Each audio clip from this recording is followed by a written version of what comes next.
So you may have heard that God has a role in our finances, which is great. But what are we supposed to do? Well, it's actually pretty simple. Our role is found in 1 Corinthians 4:2, and it says this: "It is required in stewards that one be found faithful." So, what's a steward? Well, you are. A steward is simply someone who cares for someone else's stuff.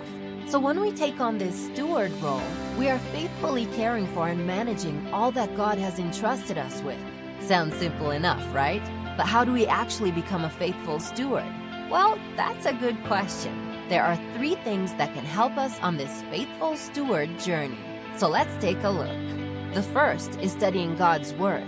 Psalm 119:99 says, "I have more understanding than all my teachers, for your testimonies are my meditation. I understand more than the ancients because I keep your precepts."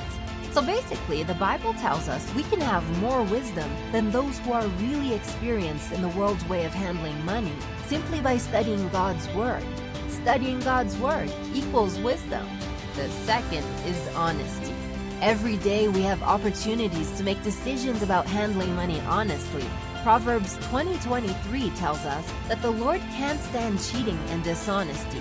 He wants us to be completely honest in everything we do. Not some things, everything, including how we handle money. So honesty is super important to being a faithful steward. And the third thing is to be faithful with the little things of life. Luke 16:10 tells us, "He who is faithful in a very little thing is faithful also in much." Look at it this way. How do you know if someone is going to take care of their first car? Simple. Just look at how they took care of their bike. If you're going to be faithful with small things now, the Lord is going to trust you with much bigger things down the road.